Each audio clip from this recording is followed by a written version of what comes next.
What's going down, everybody, and welcome back to another CAD-Pop Patreon Deck Tech. This week, Savra, Queen of the Golgari. Let's hit it right now.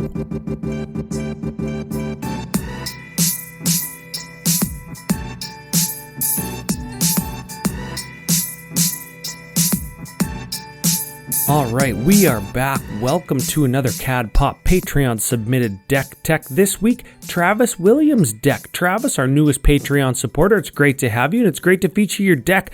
Savra, Queen of the Golgari. Kind of a hard name to say. This is an old school commander, originally from the original Ravnica block, a 2/2 Elf Shaman for green black 2. Whenever you sacrifice a black creature, you may pay 2 life. If you do, each other player sacrifices a creature. Whenever you sacrifice a green creature, you may gain 2 life. So life gain, life drain, that's the name of the game. And don't forget, we are brought to you by FusionGamingOnline.com, your source for all of your gaming needs, all of your Golgari needs, all of your Savra needs. You can go there, you let them know it, check out that Ryan from Commander at Populum sent you. It helps the show out a ton. And of course, big quick thank you to all of the Patreon supporters over at patreon.com/CADPopcast. If you want to get your deck featured, head over, find the appropriate reward tier, take advantage of that benefit, the Discord access benefits, the discounts on altered art cards that you'll see in the YouTube videos, and have your altered card featured as the altar of the day over on the @CADPopcast Twitter page. I like showing off my work. I like when people get to see their work firsthand, maybe for the first time. Altar of the day, it's a good place to do it. Now, before we get to the deck, remember, the CAD-Pop deck techs are for 3 groups of people. The new players, new to the format, new to Magic, the people looking to build their first deck. Now, I don't think that this is the deck for those people, but the second group of people, the people looking to branch outside of their first deck, broaden their horizons, maybe refine an edge, something like that, this could be for them. This is going to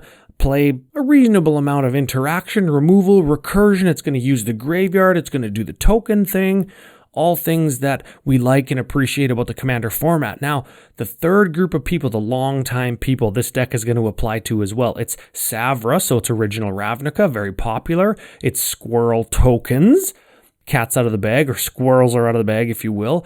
All the people that remember Odyssey block standard, all the people who never really got to use all of the squirrel cards in unsets. We're not running any of them today, but we are running lots of things that take advantage of squirrels. Your deranged hermits, your nut collectors, your token cards in general. We're going to get to all of it. So if you're a long-time old Magic guy like me and you remember a lot of these cards from when they were released, you're in luck. So let's get to it. Let's get some of the nuts and the bolts out of the way, if you will. We're going to start with the ramp, the card draw, the removals, the stuff that lots of these kinds of decks are going to play. First up, 7 ramp spells. In the ramp category, I should mention, because we are going to see some ramp style cards, or some cards traditionally thought of as ramp in different sections.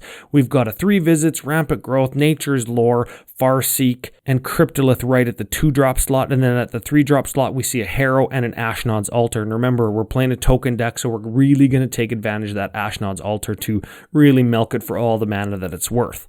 As for card draw, we've got an Underworld Connection. That's an enchant land that lets us tap to draw a card, lose a life. That's important because we've got some untappers. Skull Clamp, important in token decks, lets us kill our guy to draw 2. Sapling of Kulfner, a 2/5 for Golgari 3. It's indestructible.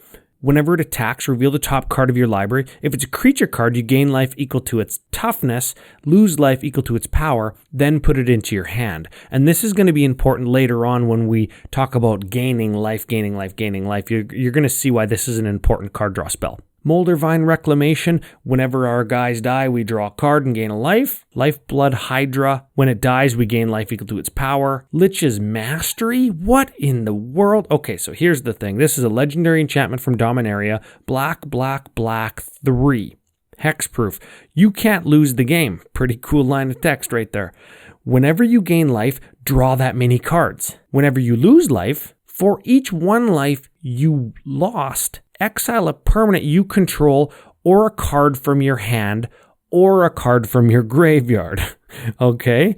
Whenever Lich's Mastery leaves the battlefield, you lose the game. So you can't lose. Whenever you gain life, you draw that many cards, which is great. We're playing some life gain, FYI, and it's right on our commander. but we have to sacrifice every time we lose life until eventually we have to sacrifice Lich's Mastery and we die.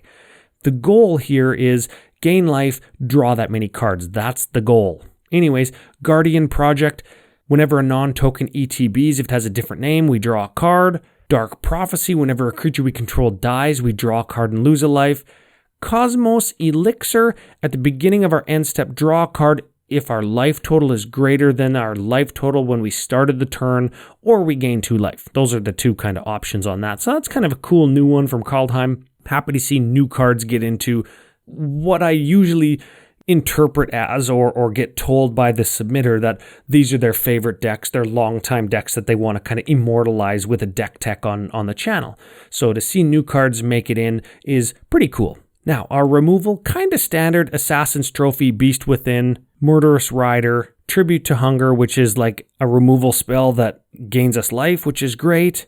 Narcana Assassin, gains Death Touch when we gain life. Infernal Reckoning, exile target creature, we gain life equal to its power. That's a cool one for the deck. That's only at 1 mana, it's an instant.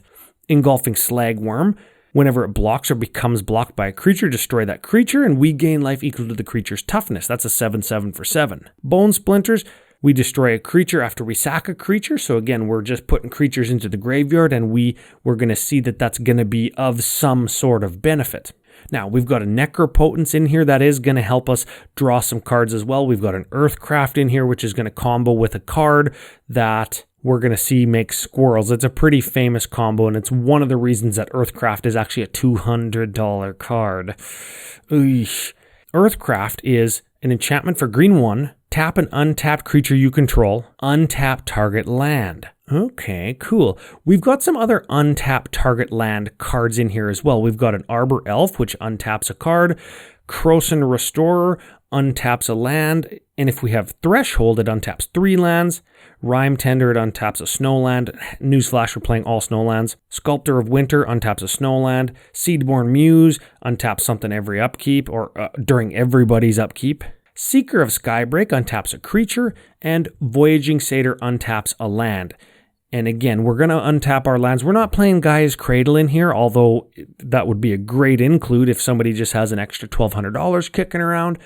But with that Earthcraft, it is going to make sense why we want to untap and tap target lands. Now, Travis has got his custom categories broken down fairly specifically, so I'm going to clump a bunch of them together that are a little bit miscellaneous. We've got a Hell's Caretaker, which allows us to tap, sack a creature, return target creature from our graveyard to the battlefield. Okay. Liliana Dreadhorde General. This is the 6-drop, 6 loyalty Liliana from War of the Spark. Whenever a creature we control dies, we draw a card. We've already seen sack outlets. We've already seen the desire to sack creatures to get an effect. We can +1 to create a zombie. We can -4 to make everybody sacrifice 2 creatures, again, which is going to be good. That's going to draw us cards. And we can -9. Each opponent chooses a permanent they control of each permanent type, then sacks the rest.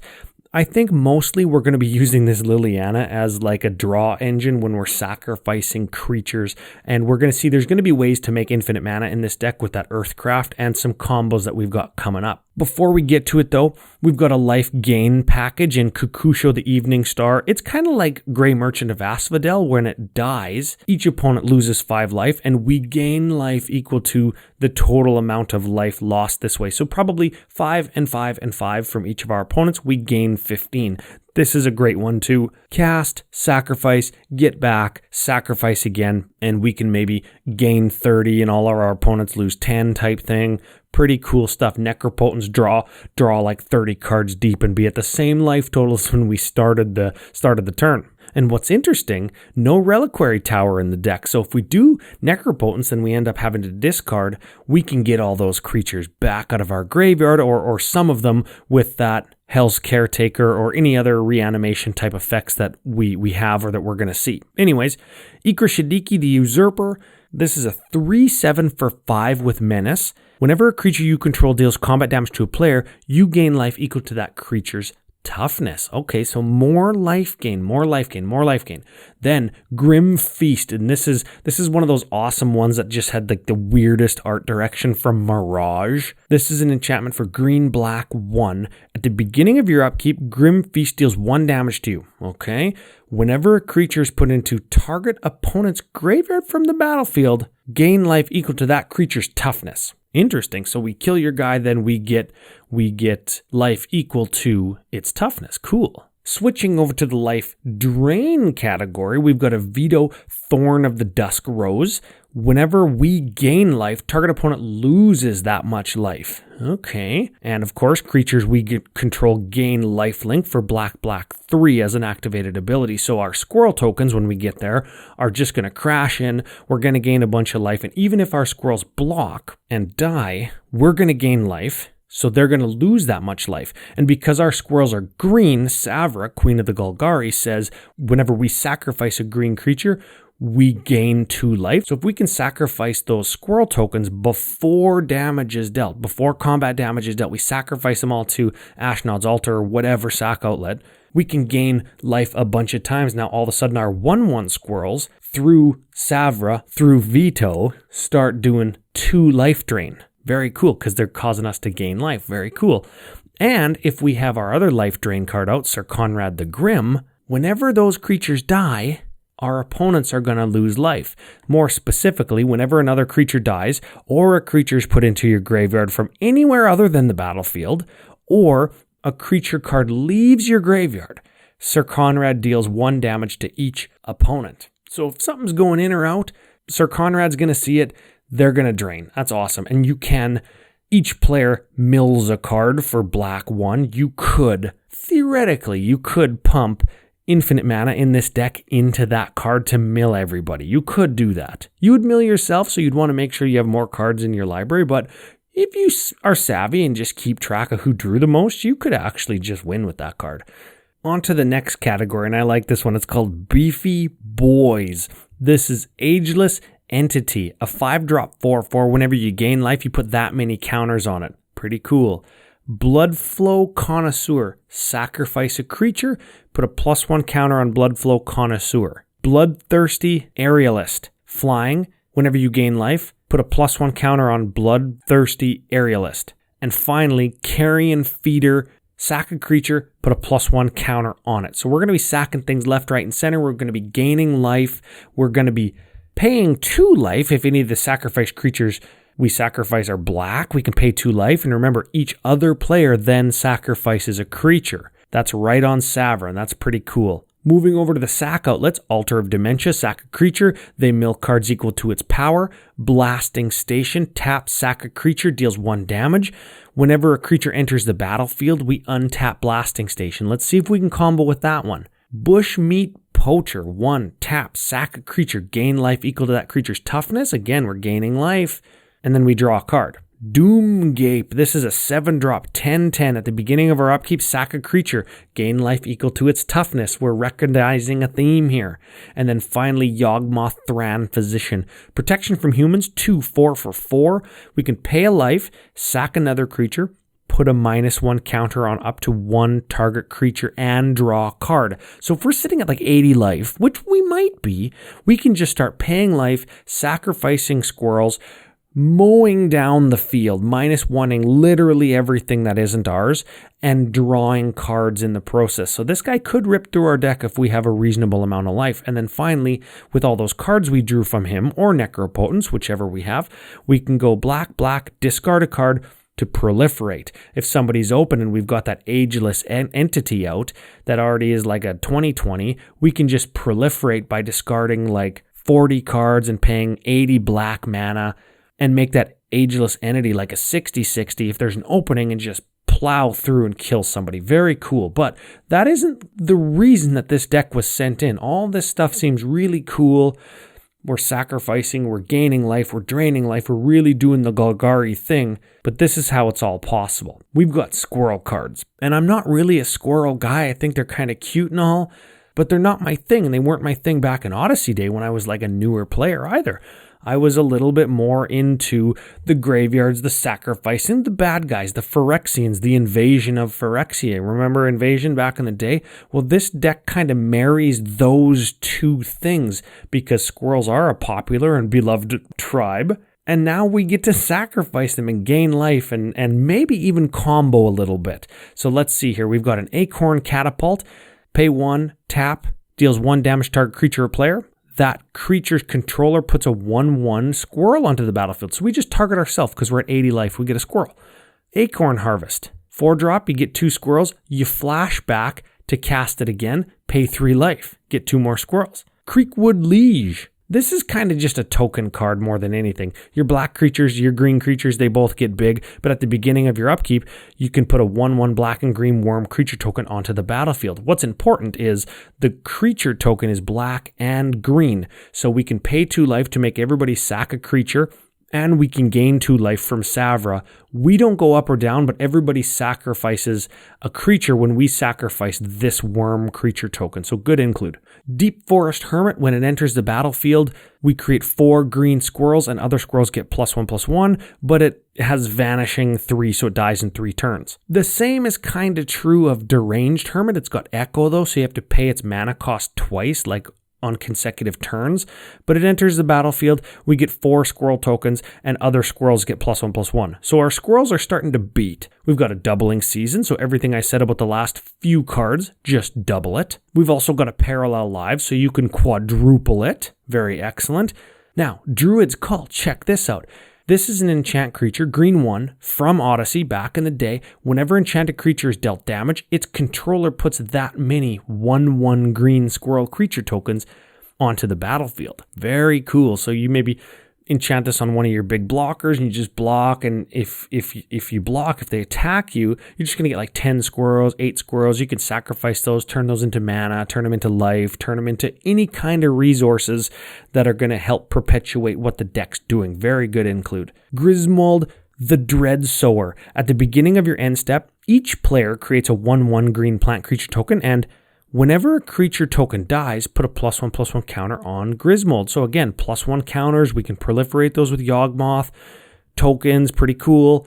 Hypatra, same kind of thing. This is a 2/2 for 2. When Hypatra, Vizier of Poisons, deals combat damage to a player, you may put a -1/-1 counter on target creature. And remember, Yawgmoth. Whenever you put 1 or more -1 counters on a creature, create a 1/1 green snake creature token with Death Touch. So again, we're getting tokens for doing what the deck's already doing, and we're doing it low to the ground at the 2 and 3 mana slot with those last 2 cards. We've got a Nut Collector. This is a 1/1 for 6, so the opposite of what I was just saying. At the beginning of your upkeep, you put a 1/1 green squirrel creature token onto the battlefield, and if you have Threshold, that is 7 or more cards in your graveyard, and we might, certainly not because of Reliquary Tower, if we have Threshold, all squirrels get +2/+2, so now they're really starting to beat if we have to go the squirrel beatdown route. Tosky, Bearer of Secrets. This is a 1/1 squirrel, another new call time card.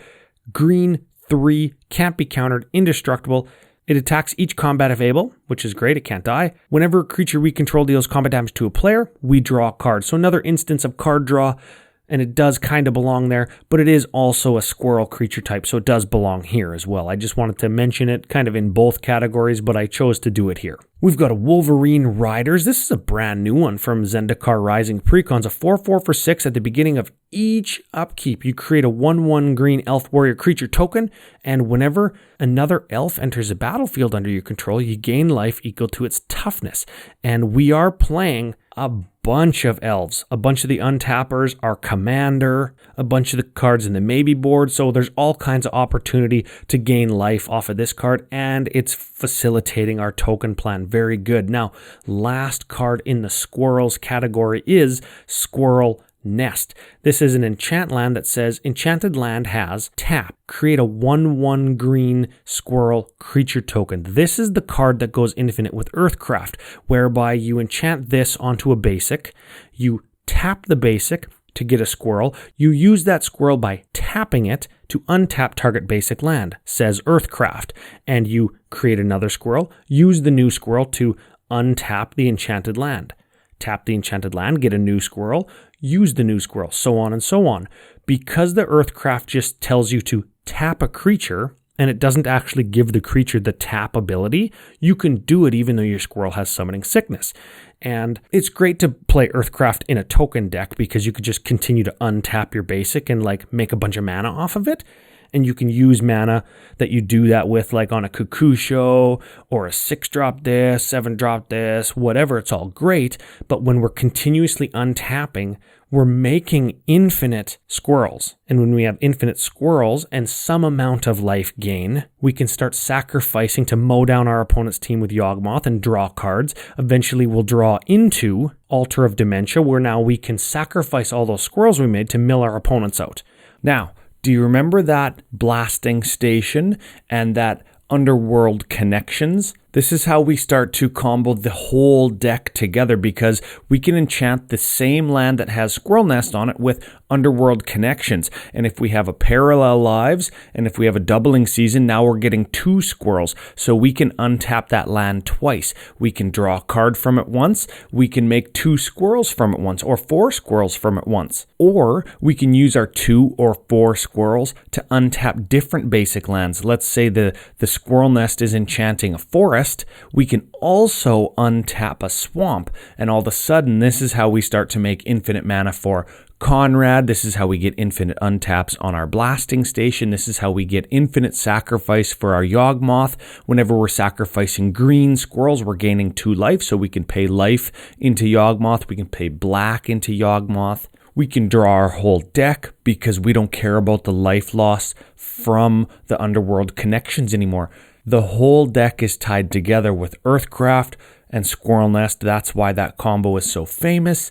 Our commander allows us to gain life out of the command zone because we're gaining 2 life every time we're sacrificing a green squirrel. And then we've got multiple outlets to win, like the Altar of Dementia, like the Yawgmoth, like the Sir Conrad, like the Ashnod's Altar, and we can use it in concert with the final card in the deck, which is Exsanguinate. Black, black, X. Each opponent loses X life. You gain X life, where X is the total life lost this way. You just make X 1,000,000, and Bob's your uncle, and that's great. So we've got Squirrel Beats, we've got Combo Finish, we've got Kukusho cycling out every turn with something like Hell's Caretaker, even though that's only during your upkeep. It is 5 life and 15 life gain every round of the table. We've got Mega Card Draw with Necropotence, Yawgmoth, like some of the most powerful black cards in the format. So all in all, Travis Williams, super cool deck.